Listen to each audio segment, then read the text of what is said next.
Olá, Júlio. Inês Maria. Vamos fechar agosto? Agosto. Vai fechar agosto? Porquê? Foi assim tão mau? Não, consigo é sempre bom. Não, está bem, mas a verdade nua e crua, eu sei que para si é uma verdade difícil de ouvir e sobretudo difícil de viver, é que você em agosto teve-me 5 míseras horas. Não é? Foi pouco e isso faz-me querer tê-lo todos os dias em setembro. Santinha. Cuidado, porque há figuras legais contra o abuso de idosos, não é? E, portanto, se começa com visões eufóricas, não há problema nenhum. A minha amizade pelo Macedo mantém-se e, portanto, eu meto uma galga qualquer ao Macedo, indromino, e você chega aqui para os diários em setembro e tem mas é o Macedo como Cordeiro de Deus, para você atrocidade. Em outubro, com você mais calma, volto eu. Muito bem. Quer assim? Está bem. Pronto, Tá bem. O que quiser. Coitado do Macedo. Hoje vamos aqui analisar pé ante pé, frase por frase, palavra por palavra, um poema de Miguel Torga.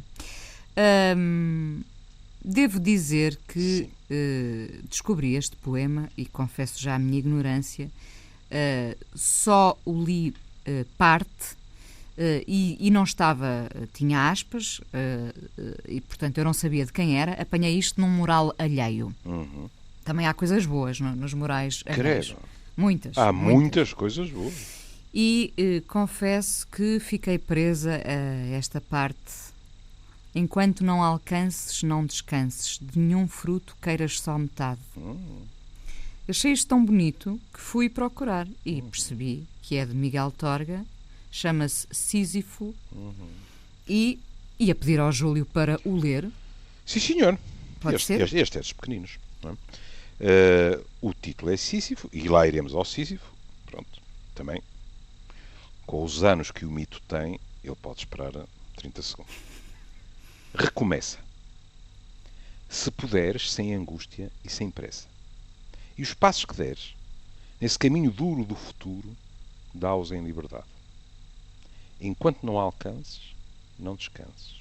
De nenhum fruto queiras só metade.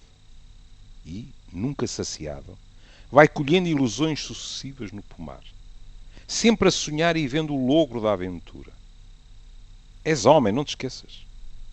Só é tua a loucura onde, com lucidez, te reconheces. Bom, quer recordar-nos o mito? O mito do Sísifo, quer dizer, um tipo, mesmo que não queira, fica a simpatizar com o Sísifo. Uma pessoa lê isto e tem vontade de lhe dizer, olha, se não fosse o castigo que os deuses lhe impuseram, eu o convidava para jantar lá em casa. Não é? Porque o que é que aconteceu a Sísifo?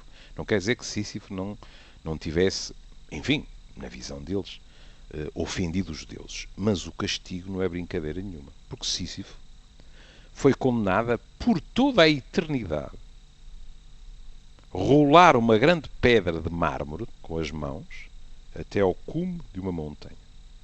E sempre que estava quase a alcançar o topo, a pedra rola montanha abaixo até ao ponto de partida e ele tem que recomeçar. E, estou a ler, em contextos modernos, trabalho de Sísifo é empregada a expressão para denotar qualquer tarefa que envolva esforços longos, repetitivos e inevitavelmente fadados ao fracasso. Algo como um infinito ciclo de esforços que, agora isto é importante, além de nunca levarem a nada de útil ou proveitoso, também são totalmente desprovidos quaisquer opções de desistência ou de recusa em fazê-los.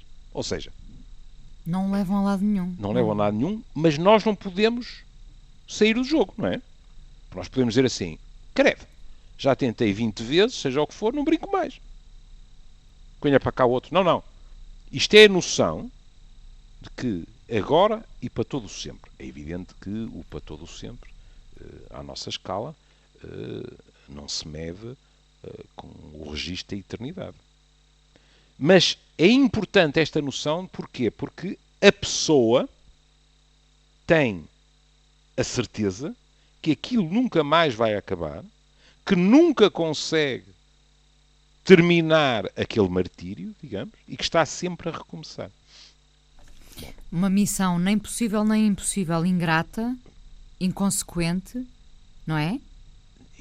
E sem saída. Sem saída. Pois. Ora bem, vamos ser justos. Há pessoas que nos fazem descrições das suas vidas que, sem nunca terem lido nada sobre Sísifo, o que estão a dizer é isto. Porque é que eles dizem? Dizem, não vejo luz ao fundo do túnel. Isto não se resolve. Mas também não vejo saída para a questão. É a mesma coisa, Inês. É segunda dá lugar a terça dá lugar a quarta, e a pessoa tem a noção que está sempre a recomeçar, que é como começa o poema, não é? Recomeça.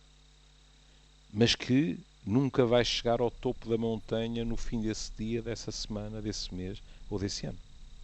Isto, se quisermos, na vida cotidiana ou, por exemplo, no âmbito de uma relação amorosa também. Agora diga-me, nós podemos ter mão nessa mudança? Muitas vezes podemos, mas estamos presos. Agora estamos completamente fora do mito, não é? Sim, completamente fora do estamos mito. nas nossas vidas. Sim. Às vezes... Pensando às vezes que não temos saída... Sim, nem mais. Temos. Mas ou não nos apercebemos dela, ou sentimos incapazes, ou, por incrível que lhe pareça, e aqui já é de formação profissional, consideramos a alteração daquele status quo, de uma forma consciente ou inconsciente, ainda mais ameaçador do que aquilo. Daí, aquele verso, antes que eu me esqueça, aquele verso extraordinário, para melhor está bem, para pior já basta assim.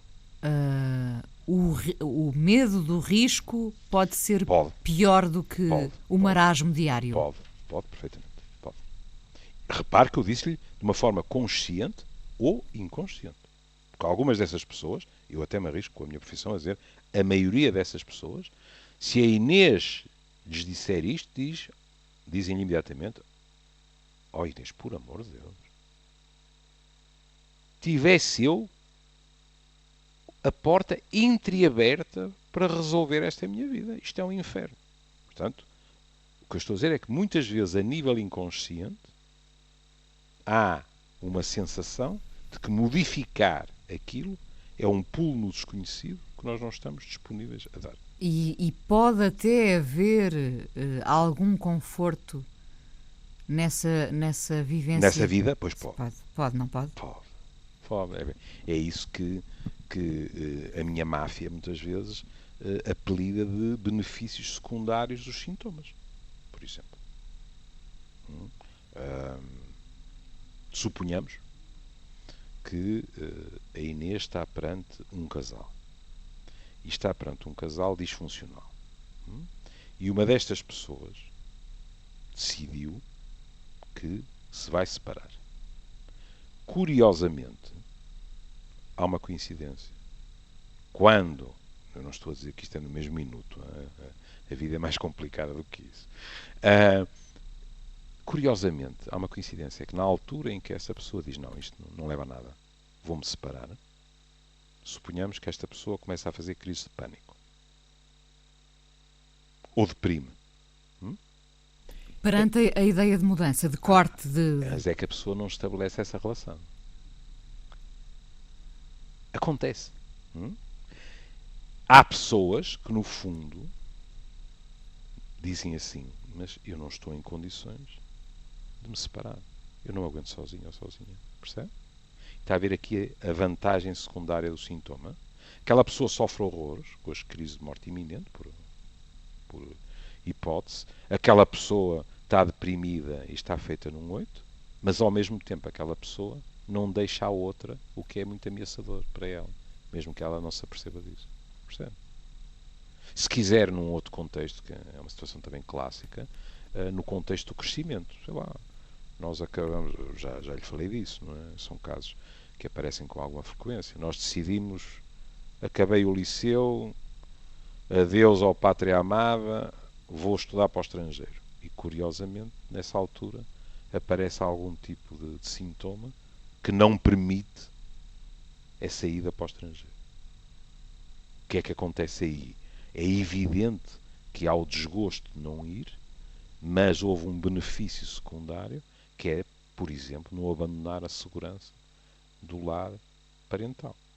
Agora, a pessoa não se apercebe do que está a acontecer. Suponhamos uma outra situação.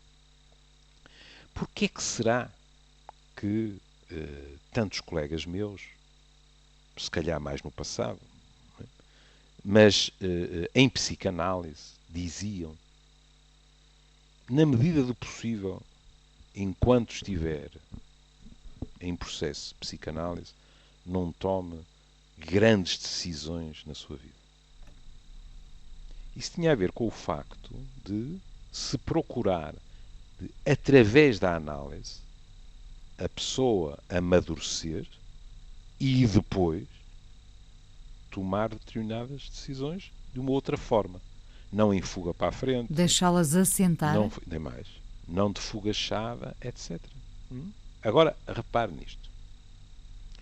Suponhamos que a Inês está na psicoterapia face a face ou está na cura tipo da psicanálise, ou seja, está num divã, com um bocado de sorte, com um quadro bonito à frente e com o psicanalista atrás de si. E a Inês tem crises de ansiedade, eventualmente, de vez em quando, pensa que vai desmaiar, nunca chega a desmaiar, mas está quase. O seu humor anda profundamente variável, o sono é de uma qualidade execrável, etc, etc. E agora, a Inês, que até entrou para a psicoterapia, a dizer: eu tenho uma relação perfeita, mas o meu trabalho é muito cansativo, o meu chefe é isto, tal, tal, tal e tal. E agora a Inês começa a descobrir, ao longo do processo terapêutico, que afinal a sua relação não é tão o céu azul que você descrevia. Começa logo que não é nada raro que pessoas destas desapareçam da psicoterapia. Pelo confronto com o... Claro, porque aquilo é demasiado ameaçador e, portanto, adeus ao crime. Mas pode acontecer, por outro lado, que você tenha algumas destas pessoas que percebem, mas depois lhe dizem, claramente em sofrimento, mas eu agora o que estou a perceber é: eu não estou satisfeito nesta relação, mas por outro lado não consigo romper. E quando se vai verificar, em muitas dessas relações, há benefícios secundários. É por isso que a psicoterapia, de vez em quando, em vez de compor relações, pode liquidar relações. Vou-lhe dar um exemplo claro. Suponhamos que uma relação está organizada da seguinte forma: alguém cuida do outro alguém. O que é magnífico se for, digamos assim, maleável. Ora agora cuido eu, ora agora cuidas tu, com os alcatruzes da Nora.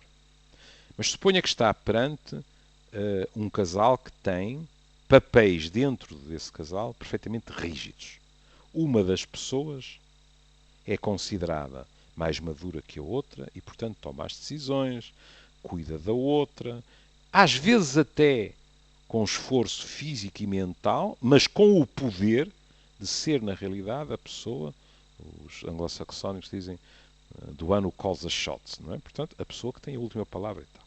Bom, e agora, suponhamos que esta pessoa diz à outra, vamos pôr o exemplo da depressão, isto não pode continuar, tu tens que tratar. E esta pessoa vai fazer uma psicoterapia. Vai fazer uma psicoterapia e pode estar a fazer uma psicoterapia ser acompanhada em termos medicamentosos também. Longe vá ao agüero, não estou a dizer que não. Mas, na psicoterapia, esta pessoa vai começar a mudar. E ao mudar, não muda, entre aspas, só, que já é uma benção, não muda só a questão do estatuto e dos sintomas depressivos. Esta pessoa, ao mudar, começa, até de uma forma inconsciente, a reivindicar um estatuto diferente na relação. Porquê? está melhor, sente-se em melhor forma,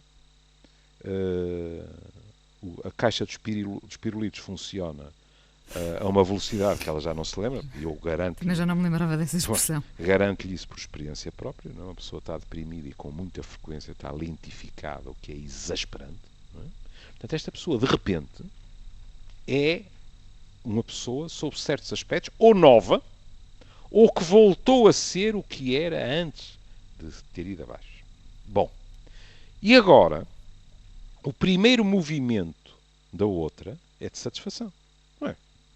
Esta pessoa voltou a guiar, esta pessoa não passa a vida mal disposta, quiçá em termos eróticos a relação voltou a ter um fulgor que tinha perdido, etc. Mas depois, no meio disso tudo, acontecem outras coisas, que esta pessoa, suponhamos, vai dizer assim, não, eu não estou de acordo em que mudemos as nossas crianças do colégio para a escola pública.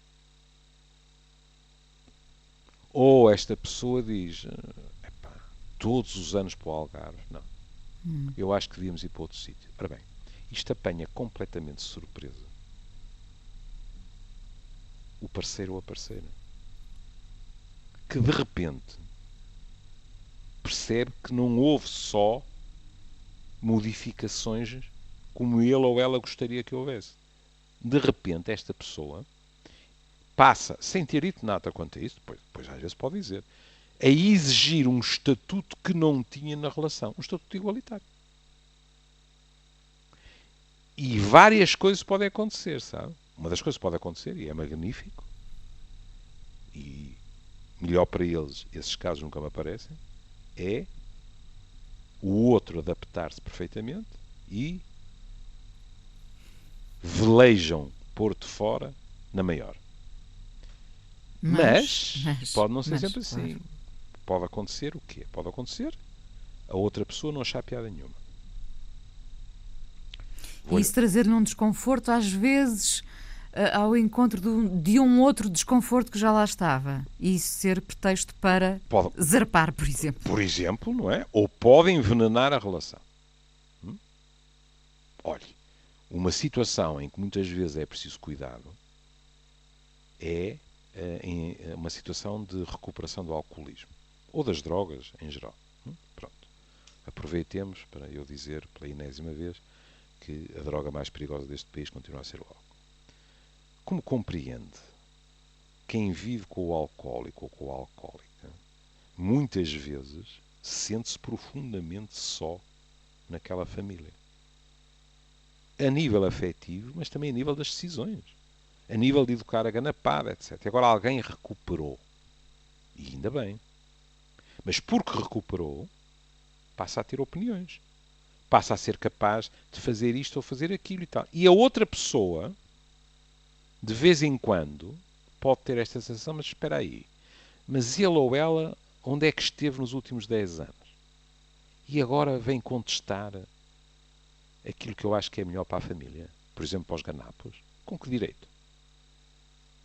Com que direito é que agora a opinião dela vale tanto como a minha que aguentei o barco sozinho? Percebe? É complicado. Ou então, pode acontecer outra coisa fascinante, lamento muito dizer fascinante, mas pronto, é, digamos assim, o escorregar do psiquiatra que, por paradoxal, possa parecer aos nossos ouvintes, ao mesmo tempo está cansado de 40 anos de psiquiatria e continua fascinado pela psiquiatria, a outra pessoa pode adoecer por sua vez. E então você tem uma situação curiosíssima, que é alguém sai de um processo depressivo, de crise de ansiedade, etc. E é o outro que mergulha. Porque não aguentou bem o novo equilíbrio daquela relação. Ou não conseguiu atingir um novo equilíbrio naquela relação. Já agora, acho que nunca, não sei, não me lembro se já teríamos abordado nestes anos todos, mas esse tema, como é que quando duas pessoas estão deprimidas numa relação, o amor pode sobreviver ainda assim? Pode. Pode? Já conheceu casos? Já. É evidente que duas pessoas deprimidas como é que se há de pôr isso? É, ah,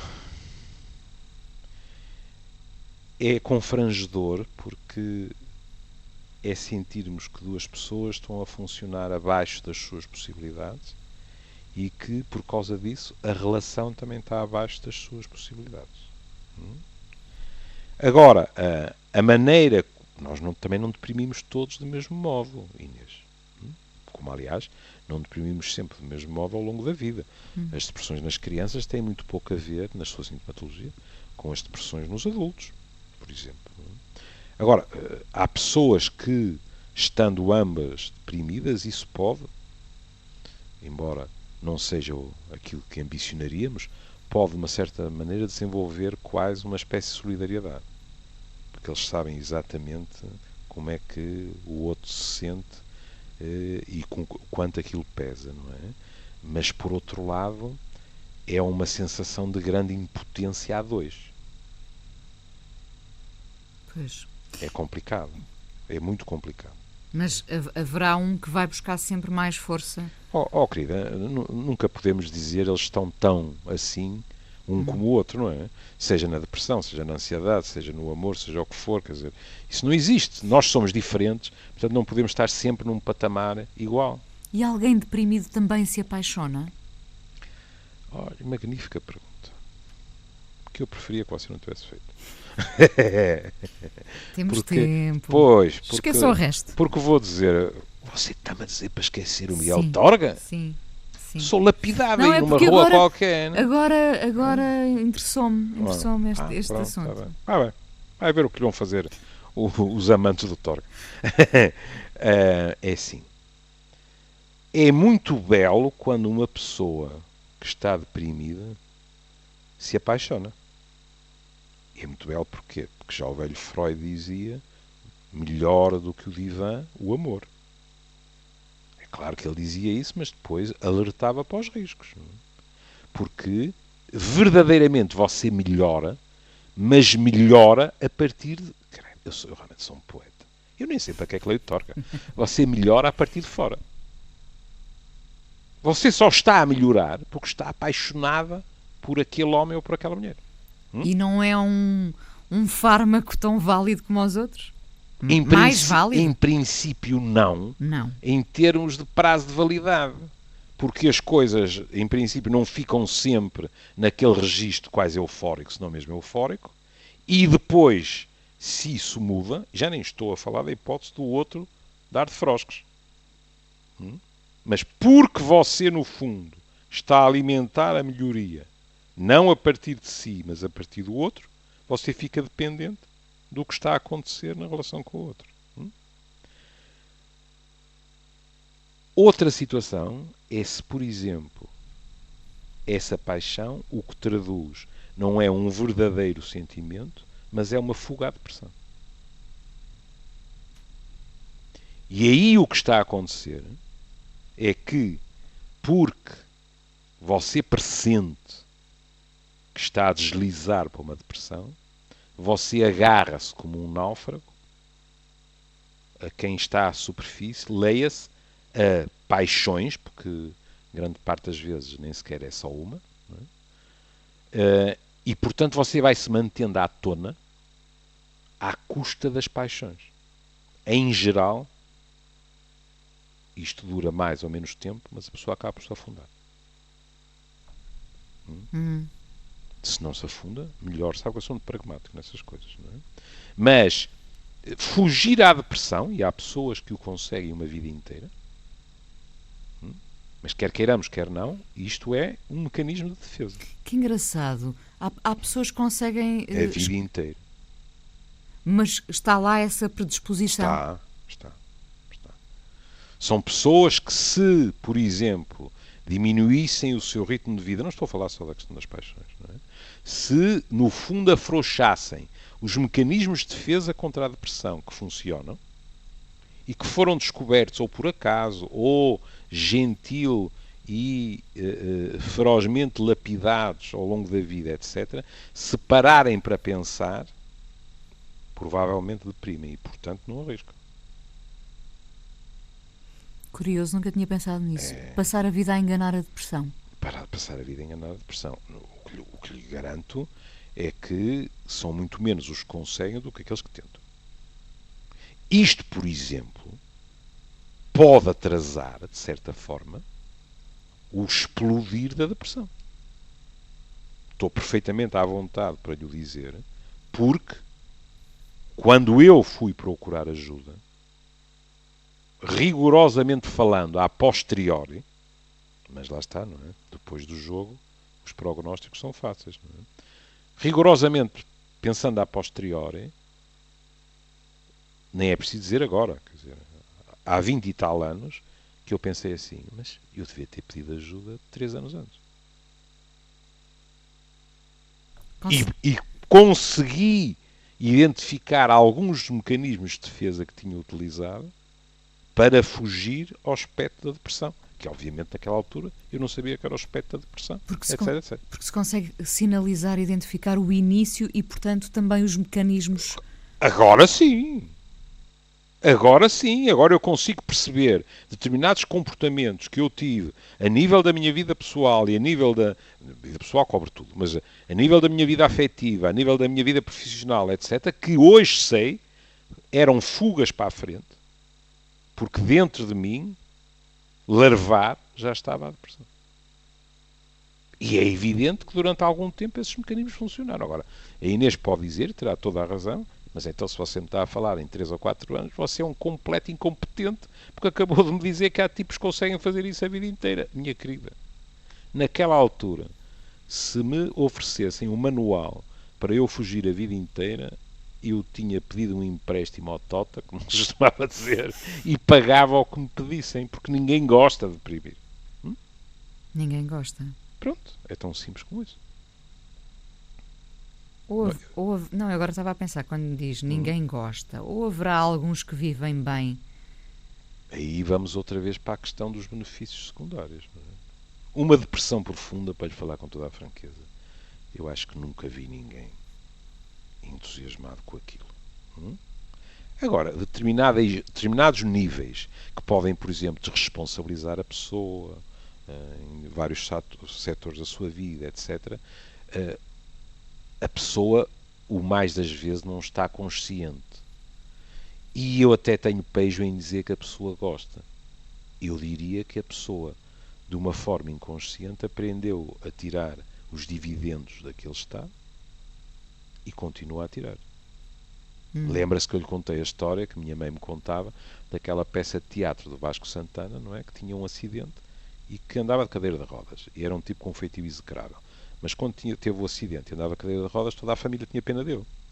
E empurravam e davam-lhe a papinha toda, os pratos que ele gostava, mais isto, mais aquilo. Até que um dia, pronto, tiraram-lhe o gesso ou qualquer que foi e o tipo ficou bom. E como ficou bom, toda a gente passou a tratá-lo como tratava antes e a não lhe aturar determinadas coisas, etc. E minha mãe contava, não é, que era um dos momentos hilariantes da peça quando ele olhava lá para cima, presumo para Deus ou para o acaso, e dizia: quero a minha paralisia ou a minha perna partida aqui já. Pronto. Bom, que ela percebia-se do que tinha perdido. Percebe? É uma imagem magnífica. O que acontece é que na vida real, na esmagadora maioria dos casos, isto é inconsciente. Você diz à pessoa: olhe, você está a fazer renda com os seus sintomas, sabe? E a pessoa, com um bocado de azar, a Inês insultava mais a sua mãe, a sua avó e a quinta geração.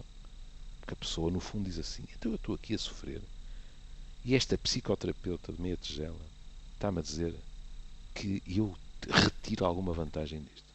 Esta mulher devia ser expulsa da ordem. E numa psicoterapia é preciso que a pessoa comece a perceber que não é uma vítima das outras pessoas, do mundo, de um Deus vingativo, de um diabo em grande forma, de um acaso que sai sempre contra ele, etc., mas que teve participação em acontecimentos que acabaram por, eventualmente, fazer rebentar pelas costuras. Como compreende, isto é menos cómodo que a primeira versão, não é? A autopiedade é magnífica, não é? Eu costumo Há sempre quem não dizer... saia dela, não é? Há quem Nem viva. mais, Sim. pois. Eu costumo sempre dizer, em Adaúfo, à minha rapaziada, incluindo as raparigas também, costumo sempre dizer, gente, todos nós temos direito a 10 minutos ou 15 minutos de autopiedade. Era o que faltava. De dizermos que está tudo contra nós, tivemos a bestial, etc, etc. Mas só podem ser 10 minutos ou 15 minutos. Porque depois, se nos instalamos nisso, não saímos. Depois temos que fazer qualquer coisa por nós. Agora, nós podemos passar grandes períodos da nossa vida em autopiedade. É verdade. Vamos ao Torga. E ele propor justamente isso. Pois é. Já agora, não é? Já agora. Já agora. Depois dizer, porque alguns dos nossos ouvintes podem não saber, não é? Que Miguel Torga não era o nome de Miguel Torga. Que é uma frase Do médico. de uma estupidez extraordinária, não é? Pronto. Ele chamava-se Adolfo Correia da Rocha e é muito bonito o nome que ele vai escolher, porque Miguel foi em homenagem a dois Miguéis extraordinários, Cervantes e Unamuno, e Torga é uma planta. E não por acaso, com Torga, é uma planta que cresce na pedra. Não é? Ele escreveu, vou citar, assim como eu sou duro e tenho raízes em rochas duras rígidas. E não há nada como a tecnologia, porque eu até fui saber uma coisa que esquecerei 30 segundos depois do fim do programa, que é o nome da planta, que é Calluna vulgaris. Calluna vulgaris. Vulgaris. E agora, quando eu andava nesses passeios, que você sabe que eu adoro, encontrei uma frase também do diário, porque este poema é, pronto, Faz parte minha do... culpa, como de costume esqueço, faz parte do 13º volume do diário. Também do diário, de 1947, encontrei uma frase dele que é assim: sobretudo não desesperar.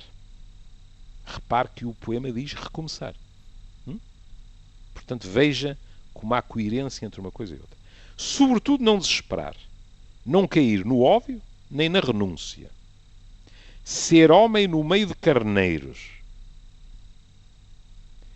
Ter lógica no meio de sofismas. Amar o povo no meio da retórica. É muito bonito. Mas são águas, digamos assim, parecidas com as do poema. Porque no poema o que é que ele diz? É preciso recomeçar.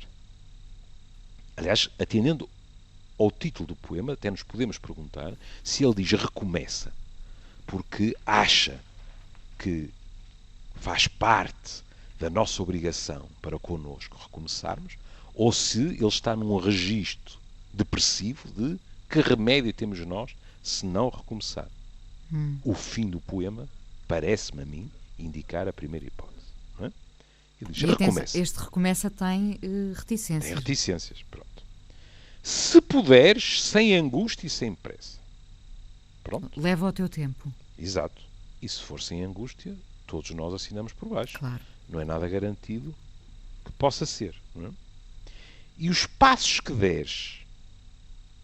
Lembra-se do Cântico Negro? Sim, e do eu Régio também. Lembrei-me, porque ambos falam da sua loucura. E dos passos, etc, É verdade. etc. E os passos que deres.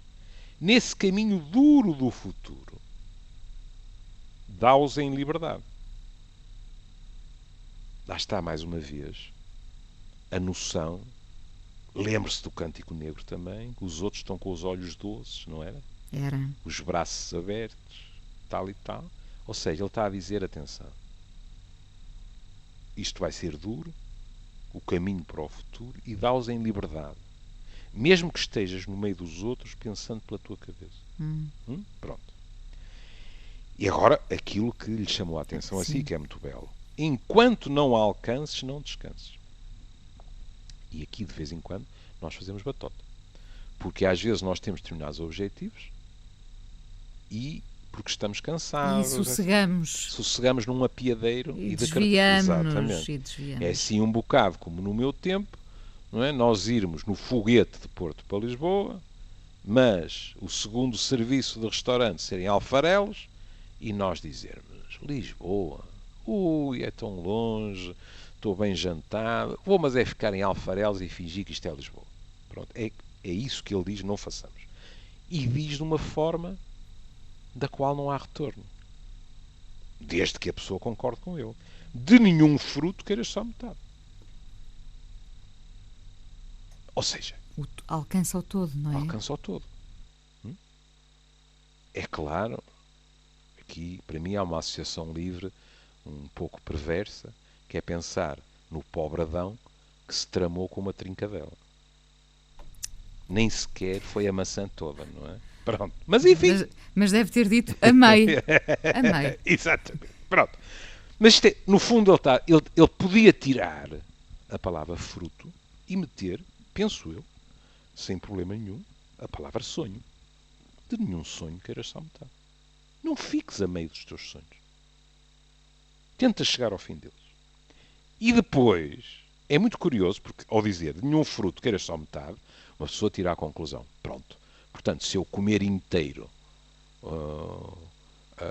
o moranguinho, cumpriu, foi amoroso, não foi? Foi inesperado. Pouco ambicioso, Pois não é? foi. Mas enfim, pronto. A melancia. Pronto. Se eu comer inteira a melancia, o objetivo foi atingido, ponto final. E ele vai dizer a seguir, e nunca saciado, e a malta diz, Messa, o homem não me dá descanso. Então, estava eu aqui sentado, debaixo da árvore com sombrinha, no pomar, comia fruta, e agora ele está a dizer que eu nunca devo estar saciado. É isso que ele está a dizer. E nunca saciado, vai colhendo ilusões sucessivas no pomar. E agora, como psiquiatra, vou-lhe demonstrar a céu aberto a deformação profissional. Eu pensei que tinha utilizado a imagem de pomar porque estávamos a falar de fruta. Curiosamente, na linha seguinte vem a mesma palavra. Ou seja... Ilusões sucessivas no pomar. Não. Ou seja, na minha cabeça, o poema, de uma forma ou de outra, está. E, portanto, ele diz a fruta e eu daí saio, o que tem lógica para o pomar, mas não só porque ele falou de fruta, mas também porque a palavra está no poema, percebe? Sim. É muito bonito. E nunca vai colhendo ilusões sucessivas no pomar. E aqui uma pessoa, depois de dizer Messa, diz assim, Messa ao cubo. Vai colhendo ilusões sucessivas no pomar. Mas se ele me diz para colher ilusões, que hipótese tenho eu de comer o fruto inteiro, de chegar ao fim dos meus sonhos, de atingir qualquer coisa de palpável? Ele diz-me que são ilusões. E a seguir, sempre a sonhar e vendo o logro da aventura. Dá vontade de virar as costas ao homem. De desistir de alcançar? Porque ele está-nos a dizer que nunca alcançaremos. Está a ver? Ele primeiro diz, vai colhendo ilusões sucessivas. Ou seja, vai uma ilusão, depois outra ilusão, e quando é que vem qualquer coisa de palpável? Eu vou ser, não quero meter neste barco, vou ser completamente básico. Então eu ando aqui à procura de uma pera e cada vez que penso que a tenho na mão é a ilusão de uma pera? Irra! Quando é que isto chega ao fim? Então para que alcançar? Pois, não. Então, porquê é que não consigo alcançar? E ele diz, sempre a sonhar e vendo o logro da aventura. Isto é muito belo. Porque ele, no fundo, está a dizer assim. Vamos sempre a sonhar e apercebemos-nos que a aventura nos engana, o logro. Mas é que mesmo sendo um logro, mesmo sendo um engano, verdadeiramente o que conta é a aventura. É o ir. É o procurar. É aquilo que se diz muitas vezes. O mais importante não é chegar. É a viagem. Pois é. Não é? Que ouvimos com frequência. Também isto é muito semelhante ao Cântico Negro, quando ele dizia a desumanidade. As florestas virgens. As areias nunca pisadas. E depois ele diz, com um ponto de exclamação, és homem, não te esqueças. E por isso é que eu digo que, relacionando isto com o início do poema, o que ele está a dizer é que, por uma questão de dignidade, devemos recomeçar. Não é porque somos obrigados a isso. É porque somos homens, como é evidente, incluindo as mulheres. E agora, a última frase. Só é tua a loucura onde, com lucidez te reconheço. Isto tem a ver com o quê? Com a coerência. Não basta tentarmos as aventuras no sentido de coisas que mais ninguém faria. Não basta sermos... como é que se chama nos filmes de cowboys? Aquelas vacas que abandonam as manadas, tal, os maverick, não é? Pronto, os que vão em busca de outros pastos, etc. e tal. Não, não. Há aventuras e aventuras. E verdadeiramente só é nossa. E agora veja como ele joga com o contraste. Porque se há coisa que nós não estejamos habituados, é a um casal em que a loucura e a lucidez andam bras dessus, como dizem os franceses. Porquê? Porque, em princípio, a lucidez impede-nos a loucura e vice-versa. E ele joga com isso para dizer exatamente o contrário. Só é tua a loucura onde, com lucidez, te reconheças.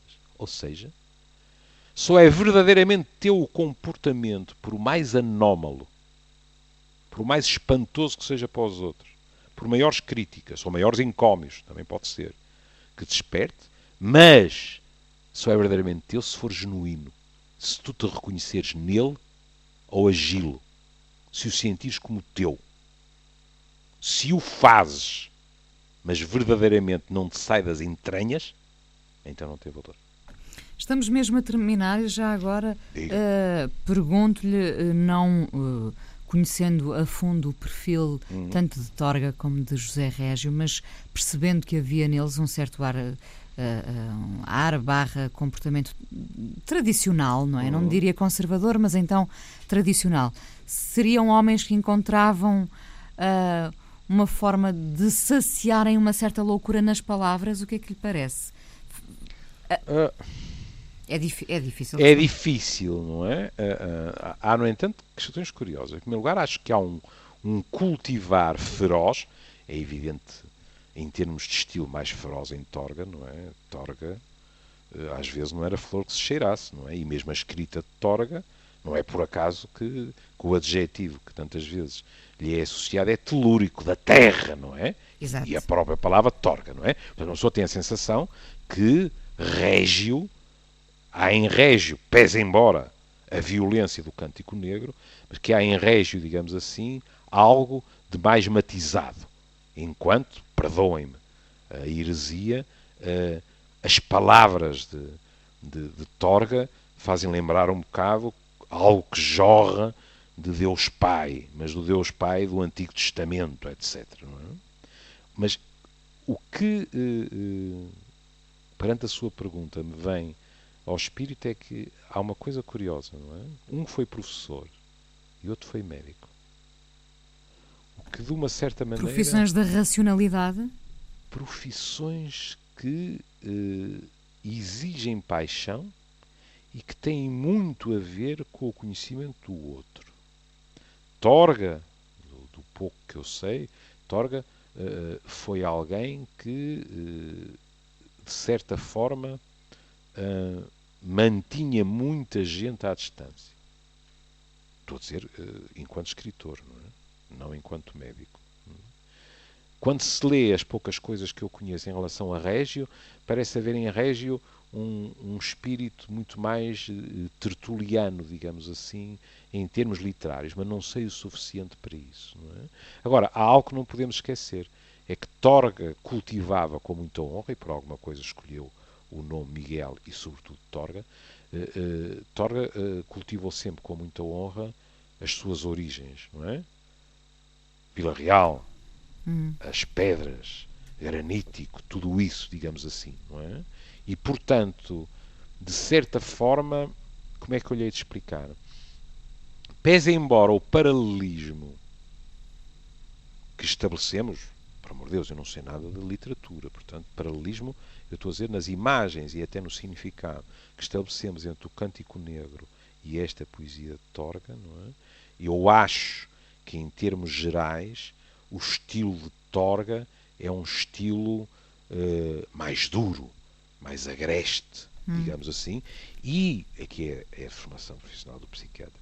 Eu acho que ele tinha até orgulho disso. Por exemplo, uma coisa que se encontra na simples Wikipédia é que, sendo Torga um homem com ideias muito firmes em relação ao poder, etc., Torga fez uma curtíssima incursão na vida pública, apoiando, se não estou em erro, o general Ramalhianes, e imediatamente se retirou.